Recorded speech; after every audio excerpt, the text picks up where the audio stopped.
Good looking now, G.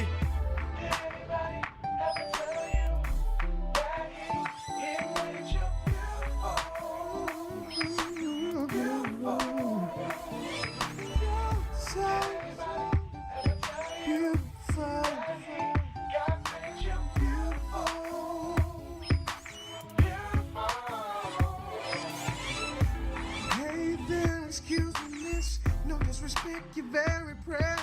Peace, peace, y'all. Welcome to the art exhibit. Now slide into my sneakers and walk to the rhythm. Hello, everyone. Welcome to The Hype. Today we're talking about taking control of your life in terms of the way your career that you pursue. When we're young, we want excitement and adventure. We also want to prove to ourselves and to our loved ones about being successful. But what happens when focusing on others' expectations compromises our own personal fulfillment? Now, some of us may be thinking, I don't really have any pressure, but we've been led to believe that the only way to succeed is through singing, rapping, or sports. Our guest today, Manager of Organizational Effectiveness, Mr. Jameel Rush, will be joining us today for our discussion. Please stay tuned.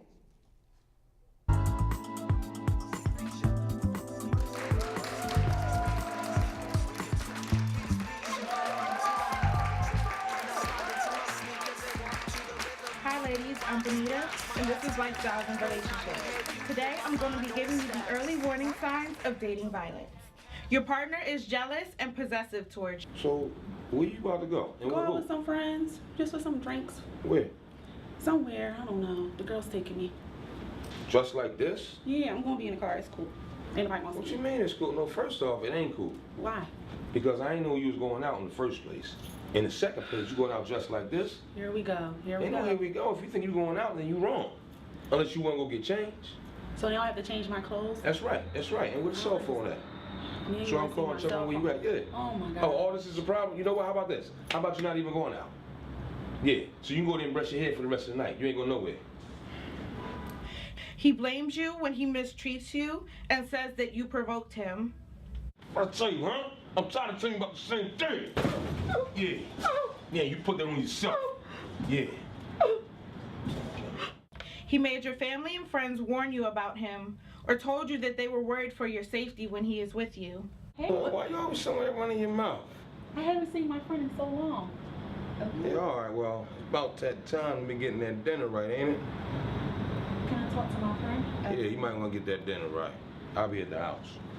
All right, friend. Girl, don't be in my attention. No, I would watch that if I were you. These are the early warning signs of dating violence. Be aware, be ready, and be out. I'm Benita. Thanks for watching Lifestyles and Relationships. If you're an African American girl between the ages of 14 and 18 and you'd like to participate in our workshops, please visit our website on the screen.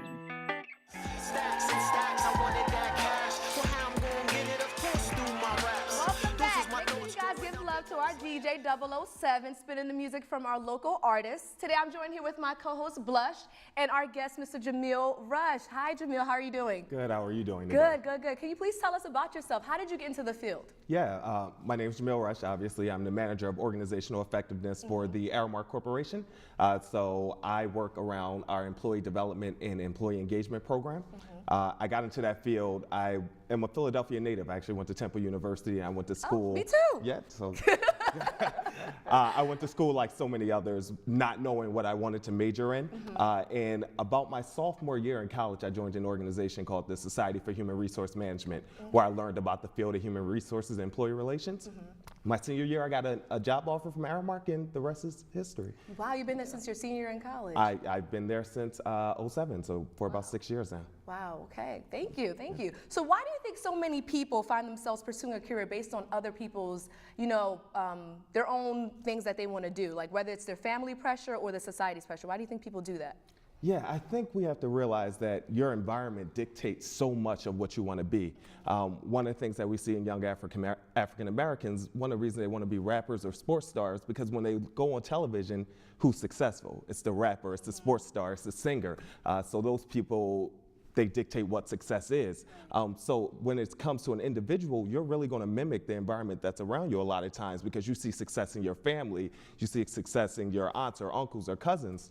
So when you go out to find your own career, you say, okay, what do I know is going to work for me? So I'm going to cave into that pressure of my family because they told me that this will work, this will make me get the lifestyle that I want or where I want to go. Okay, yeah. Let me ask you a question. So let's say someone really does want to go into the music industry. They might genuinely be interested in that, but they might not have that type of talent to get to the forefront of the industry. What suggestions might you have for them? I'm assuming there's some of the same things you do in corporate America as you might to climb the ladder otherwise. Yeah. Any thoughts about that? I think it's one of the most important things to do is to have a plan, right? So you need a strategy to say, this is what I'm going to do to pursue my goals in the music career. So what step by step are you going to do to get into the industry? Who do you know that's in the industry already? Who's going to be able to be your mentor to can give you that play-by-play so that you can get there? Then on top of your plan for your goals, because I think you should pursue your dreams to some extent, you need your fallback option. So if I want to be a singer and if this doesn't work out for me, I need to know what career I'm going to go to make a living for the rest of my life. And those two don't, sometimes they can be synonymous. So if you want to be a singer and you need to know how to market yourself, why not go to school and major inside of marketing or public relations so you can understand that aspect? If you want to be a producer and you want to open your own industry, why not go to school and major in finance or something to that extent, so that if that music industry doesn't work out for you, if that singing doesn't work out for you, you still have something you can have in the long term as a career that you can fall back on and go to if you get into a pinch while you're pursuing your dream. And by doing that, you're still within the industry that you actually love. So it's not like you've gone far left, like I want to be a doctor and I end up being this something else. So it's kind of like doing that, you can become something within the industry that you do love. So what would you say to someone who's actually doing something that they love, but it's not really supporting them financially? What should they do? So to just give up or keep going? Like, what should they do? I think everyone has to look at themselves and say, what is it that's most important to me? So is it more important for me to make money, or is it more important for me to do what I love doing every day? And that answer, there's no right or wrong answer there, really. That answer is going to be different for every person. It may be that you need to do a day job that it's going to pay the bills for you, and on the side, you get to do things that you love. So for me, I get to work with organizations and do career development on the side with younger individuals that may not be and my day job may not be my pure passion, but because I get to do that outside of work, I get the energy and the desire of what I love on a day-to-day basis. Okay. Let me ask you this. So what happens if someone wants to break into any sort of industry, but they find that they just don't have the experience to really get a good start? How do you go about getting in? And one of the biggest things that I see people miss is networking. And we build it up to be this huge thing. So people think it's a formal process. What is a network? How do you build your network? What is networking? And really at its core sense, it's about making friends and having individuals who know your name and inside the field that you want to get into. So what are you going to do to get that exposure in your field? How many people, if you want to get into, say, finance or accounting or marketing or something like that, you should know at least 10 people already who work in finance or accounting or marketing who can tell you what you need to do in the meantime, what experiences you need to get to. And if you're not working in that field already, what can you do in your current job to get exposure to those projects? So can I see what our finance department does? Can I see what our accounting department does? Right. Yeah. So when we think about these things, networking is very important in terms of how we get into what field we want to do. So I'm sure the audience has plenty of questions that they want to ask you. We're going to hand it over to Ms. Erica Lynn, who's going to have some questions from the audience. Hi, what's your name and what question may you have today? Hi, my name is Cece. My question is for a young person who has not always pursued an educational path and is trying to maybe quote unquote get their life together. What would be the first step for them? Because maybe they don't have access to mentors from school or from college, but they would like to still make something of themselves and something that they like. Yeah, and it's never too late to pursue your formal education, right? So if you've dropped out of high school, it's time to go back and get your GED. There's a ton of programs inside the city that you can go for.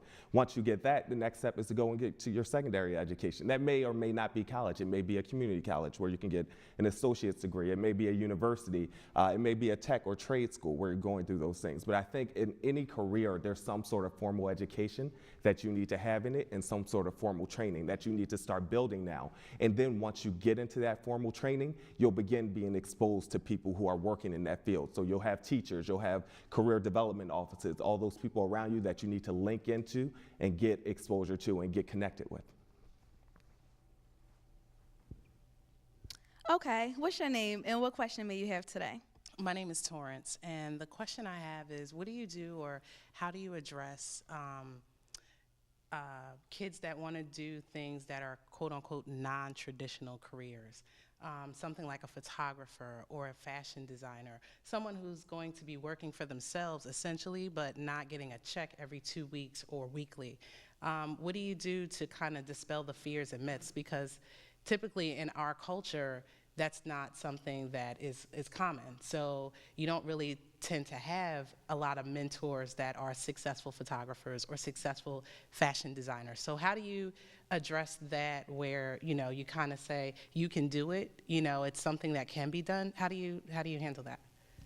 Yeah, so one of the first things that's important, because you can say, I want to be one of these things that where it's a hard career path to go onto, but if that's truly your desire, what steps are you taking to get there? So it can't be passive because you know that the industry is competitive. So if you want to be a photographer or a fashion designer, you need to be doing the things that will set you up. So you do need to go to school to be in fashion design. There are a ton of schools around here, even in the Philadelphia area, that will give you that training there. And then as far as mentors go, your mentors don't only have to be within our culture. So it doesn't only have to be African American. Some of my biggest mentors or greatest ones are outside of my race because they've worked in the industry as well. So you need to start being open to networking with people who aren't like you. And you need to get used to that really quickly because we're only 12 or 13% of the population. So chances are the people that are going to make a way for you are not going to be somebody who looks like you. So get talking to those people once you go into school and say, hey, teacher, you've been working in this field for 5 or 10 years. Can you talk to me about what I need to do? Can you connect me with someone who's working in it? And start building out your 5, 10-year plan for every step that you're going to take along the way. Okay, thank you. Okay, so what's the next question that you may have? What's your name and what question do you have? Hi, my name is Brianna. My question is about the finances of starting your own business. Do you recommend that people take out business loans or should they go the route of saving their own money? I don't know if there's a right or a wrong answer there. I think it very much depends on the business that you have. One thing that I do recommend is that you take some sort of course in entrepreneurship. Right. I love the fact that you're going right into this, but before, it's kind of a little teaser. Before we finish your answer for this question, we're going to take a break and we're going to come right back and answer that. Please stay tuned, and in the meantime, please enjoy some music from our local artists. Thank you. Moving and I'm grooving with the clock in my eyes. Time ticks, days slip, and the nights fly by. World spinning, I'm living with a hopeful vision. Different thoughts for this mission, jumping off the cliff, free flying. Just a lovely day.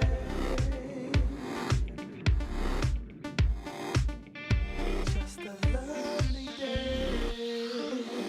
Yeah, I'm feeling like $1 million through the window. The sunshine woke me up. I washed my face and cleared my eyes. Threw on some fresh threads and I'm right on time. Like 8:45, I'm out the door, feeling good. Stroll through any hood, north, south, west. Yes, my days are blessed, so fresh. Inhale the happiness, proceed. Bounce through the urban streets, many moves to make, plenty women to meet. Keep my sight complete, my life's on beats, no struggle. I juggle words to eat, and puddles of gold run underneath. So I'm jumping in like it's nothing knee deep, so sweet. Man, it's all peace. I give thanks for each day I see. Turn up that boom box. Drop slow through every block. Fresh threads and new hot tops. Feeling like you can't be stopped. Turn up that boom box. Drop slow through every block. Fresh threads and new hot tops. Feeling like you can't be stopped. The sun is shining bright. The sun is shining bright. The sun is shining bright and Philadelphia, that's where I spend my days. Small streets, love and real big dreams. The hipsters rocking they skinhead jeans, and the hustlers lurk with their eyes on green. Artists flood the West Philly streets. Old city, you'll find them small boutiques, and most my homies are sneaker geeks. 215, yeah, I mean the flavor gleam. Just lean and take a stroll with us. Kick, push that board and roll one up. Today the sky shining and we on top. The fly of women. You're watching The Hype, TV4 by and about young women on Comcast Channel 66. Philly Cam. That's right, we in the band, overseas or worldwide. Everywhere you go, they smile, they love your face, they all give chase. Man, Welcome back. We are still here with our guest, Mr. Jameel Rush. We left off with you answering a question about entrepreneurship. Would you like to finish that? Yeah, so the question was around whether or not you should take out a business loan or save up your own money. And really, there's no right or wrong answer to it. It's about what is going to be best for your particular company. So some people may be fortunate enough to be able to save up $10,000, $15,000, $20,000 to put out that initial investment in their company. You may not have that type of income. What you do need to have is a business plan, because any bank that you walk into, they're going to look at that plan and say, is this something that we're going to be able to make our money back on? When you come into it. So look at your current financial situation, how long it would take you to save up to get the income that it would take to start off the business, and then look at your business plan to say, is that something that I can sell to a bank and that I can prove to a company that they're going to make their interest back on it? And that'll very quickly tell you whether or not you should be trying to save capital or if you should be going out to try to get a loan for it. Okay, because one of the things that even I didn't think about was finances. Not that I wanted to be an entrepreneur, but just the career path that I was about to choose, which is, to be a doctor. But no one really thinks about, how much does it cost to apply for these applications? Because you don't think about that. You don't think about the extra schooling that you're going to take. If you need to take summer classes, how much you're going to pay for that. What do you think people should really think about when they're thinking about whatever career path they're choosing as far as the finances? Yeah, I think the first thing to do is say, what do I want to do? So, because if you look at the finances just off the bat, everything's going to be daunting to you. Yeah, So you're not going to want to do anything, especially things like being a doctor or a lawyer, where it takes so much schooling on it. So the first thing to say is, okay, what are the things that I want to accomplish? And then back into that is to say, okay, what will it cost me to get there? And that's going to be formal training. And don't be afraid to take out student loans. It's not a great thing, but it's a nature of life.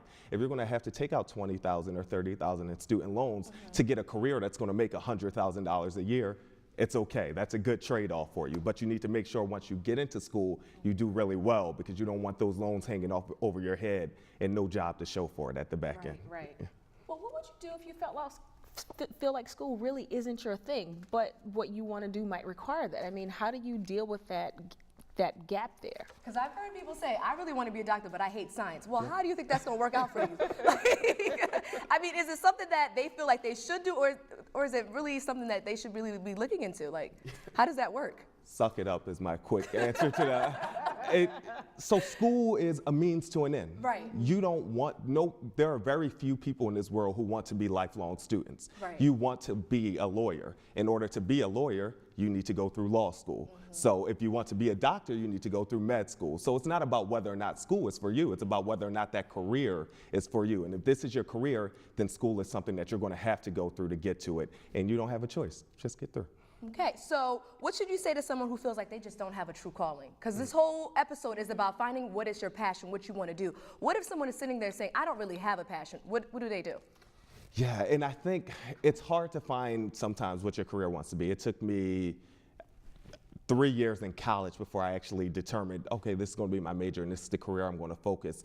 I think there are tons of skills inventories out there that you can just Google online and say, I want to just type in some things that I'm passionate about that I like doing on a day-to-day. And if you put those stuff in, it'll actually spit out some careers that are ideas for you. Once you get that surplus of ideas, you can start talking to people who work inside the field to say, hey, I'm interested in pursuing this path. It's very easy for people who are younger too, if you're in your 18, 19, 17-year-old range, to go to somebody and say, I'm interested in your career, talk to me. And people are always happy to mentor young people and feel important when they do that. Kind of just finding what you like and then trying to look, even if it's on Google, what is it that you can do and see what comes out back at you, right? Exactly. Cool, all right, so I know the audience has more questions. Ms. Erica Lynn, can you please give us some more? Yes. Hi, what's your name and what question do you have? Hi, my name is Victoria. My question is, why are companies so apprehensive about hiring new grads, but they say they need someone with experience? But if no one hires you, how are you supposed to gain that experience? That's a great question. Yeah, and you'll find it's not that companies are apprehensive about hiring for new grads. They're very particular in what they find for new grads. So you're going to find organizations who do hundreds and hundreds of entry-level hires right off the bat. What you need to do is make sure you're on that top of the list as a new grad so you can get in. What becomes difficult is when you get 1, 2, 3 years out of school and you haven't been working your field and you try to make that transition. So the important thing to do is while you're in school, you need to have internships. You need to have networks, you need to have people who are working in your field and have projects in your schoolwork that when you're interviewing for jobs out of school and out of college, that you're able to sell yourself that way so that you don't have to back into the process. So make the most out of college. Don't wait until your senior year to start looking for your job. You should be looking for that from your sophomore or junior year right off the bat. Okay. What's your name and what question do you have? Hey, my name is Vanessa, and my question is, I'm a senior in college right now, and going through the 4 years of this experience, I've kind of seen a lot of people, some people choose their passions, some people just choose what's gonna make the money. My question is, should there be a middle ground where you kind of compromise your passion and compromise something where you make money, or should you just choose your passion or just choose what's gonna make money? That's awesome. Yeah, so, and it a little bit goes back to the earlier point. There's no right or wrong answer. It's about what's right for you. So if you're okay with working 40 hours a week, not in your passion, but you're gonna make good money and then doing your passion on the side, then fine, I say go for it. If you're not okay with putting in 40, 50, sometimes more hours a week in something that you hate doing, you need to pursue your passion and then just make sure you can make a living on it on top of that. So you might not have that house on the hill one day, but you're gonna love what you do on a day in and day out basis. And there's nothing wrong with either of those routes. Okay. So what's your name and what question do you have? Hi, my name is Akil. My question is, what do you do if you find yourself in a particular career, but now you're looking to make a change? What are the first steps to achieving that goal? So the first steps you need to do is sit back and be realistic. Very often people will say, I want to make a career transition. I've been working 5 or 6 years in this field and I want to transition at the same level, salary, everything that I'm currently working in. That may not be the case for you, because if you're going into a new career, you go from a senior or a senior professional in the field to now I'm entry level again because I'm new to this workforce. So say, what level am I going to be able to transition at? Once you determine which level you're going to be able to transition at, you need to show potential employers that you're serious about making this switch. So get exposure to the industry, join some professional organizations that are focused around the trade that you're looking in, learn from people who are working there already, and start getting those projects that are related to your career path and your current job so that you can start transitioning over to the new field. Okay. I have a question. In terms of transitioning from one career track to another, do you find that there's some career options that you think are just not compatible? Like, are there some things that you can do if I'm a photographer and I decide suddenly I want to do something else? Do you find that there's certain routes that are easier to transition into than others? Or is it kind of you're taking your chances switching in general? What's your thought about what makes sense in terms of paths to different options? Yeah, so there are some paths that are easier than others. For instance, I work in training right now. I know a lot of people who used to be teachers. So they used to teach and now they're going and they're basically teaching inside of a corporation, which is training. So those things have a lot of transferable skills. There are some things that aren't transferable. So I spoke to a young woman yesterday and she was an actor and now she was trying to be in organizational development. It's not a lot of the acting stuff that's going to be transferable for you, but she does still need to go back and get those skills that are necessary to be competitive in the market as she's applying for jobs. So there's always going to be some middle ground and some paths are easier than others, and you just need to recognize what that is and go for it. Okay. 3 quick things I want you to tell us. What are some 3 important things we should remember when going into an interview? Dress to the part. So make sure when you're coming in, you are confident in the way you dress. You're always in a suit. 2, be ready to speak about yourself and your experiences fluently. You shouldn't be stumbling over what you did. It should be very easy for you to speak about your past experiences. And then always do your research beforehand. So what is this company? What do they do? What is this position? What skills do I have that make me competitive for this position? So you can speak to that right away. Okay, so when we're going into an interview, remembering that you need to research what you're about to do, knowing how to come in with a confident attitude, and remembering what your goal is, which is your career or your passion, right? So doing all that, we've got our whole thing ready for us to go, right? It's a start. Awesome. Okay, so now that we've got all of this information about what you do to go to where you want to be, finding out what you should wear is probably important too, right? Because we're talking about that. All right, so when we come back, we're going to have Vanessa with fashion and beauty. We'll be right back after this. Thank you. What's up, y'all? It's your girl, EVE here, and you're watching The Hype on Comcast Channel 66, Philly Cam.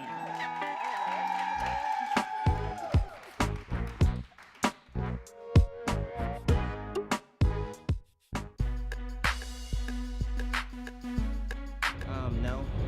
And I say that because of how our fashion sense is, of how the hairstyles are going back into like 1990s and 1980s, and of how they're bringing back like new styles of clothing. I don't think so.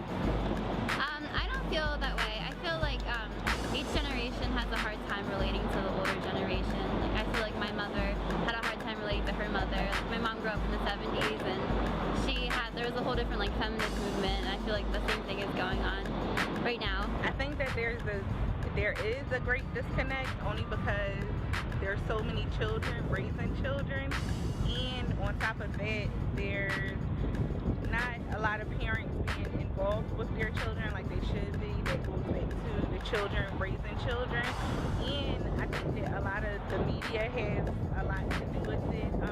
A lot of children look at their TV and internet and the big celebrities and try to follow the trends that they do, and don't have like the same values and morals as, like, say, their parents had. So I do think that there's a greater disconnect. I feel like my parents weren't really close to their parents, and I'm like my best friends with my parents, so I don't know, I don't feel a disconnect at all. Like I relate a lot to people that are older than me, so it's good to have advice from them. Yeah, too.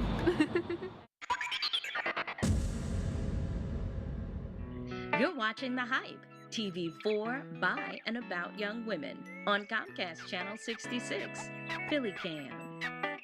The sunshine woke me up. I washed my face and cleared my eyes. Threw on some fresh threads and I'm right on time. Like 8:45, I'm out the door, feeling good. Stroll through any hood, north, south, west. Yes, my days. Hi everyone, it's Vanessa with your fashion and beauty report. I know that you all benefited from the information provided by our special guest in today's show. Now that you are armed with all of this knowledge, we here on The Hype want to make sure that our viewers know how to dress appropriately for a business professional job interview. So here are a few interview tips, dress tips that will help you move closer to your career dreams. Number 1, come dressed in a dark colored suit. This neutral canvas should be paired with a light, solid color top. Be aware of wearing distracting patterns on your blouse or tie. Your clothing should also be nicely tailored, not too small, tight, or revealing. Number 2, ladies, your shoes should be low to mid heel height. Leave your platform, pumps, and stilettos and other shoes at home. Number 3, your hair should be neatly styled and can be either pulled back or down. Number 4, if jewelry is worn, it should be minimal and should not cause any distractions by being too big or making loud noises. Number 5, perfumes and cologne should be lightly scented if worn at all. You can never be sure of a person's allergies, therefore, to be safe, colognes and perfumes should be avoided altogether. Number 6, makeup should be very natural and can also be used to cover up tattoos. The interviewing clothing described above can be purchased at retail locations such as Express, Macy's, The Loft, and Lane Bryant. If you're on a budget, one good idea would be to buy one good quality suit and match that up with various blouses and ties. I hope that these tips help you get closer to your career goals. I'm Vanessa with your Fashion and Beauty Report, signing off. Now, back to you, Jess.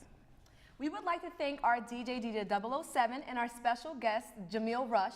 Thank you so much for joining us today. If you would like more information about the music you heard on today's show, or if you would like to be a member of our studio audience, or would like to learn more about our workshop, CLay, please visit our website, www.clayphilly.com. I'm Jessica Charles, and for Blush, Erica Lynn, Vanessa, and the Hype team, we'll see you next time. Thank you. Good looking now, everybody, have to tell you that here with you, beautiful, beautiful. You're so beautiful. God made you beautiful, beautiful.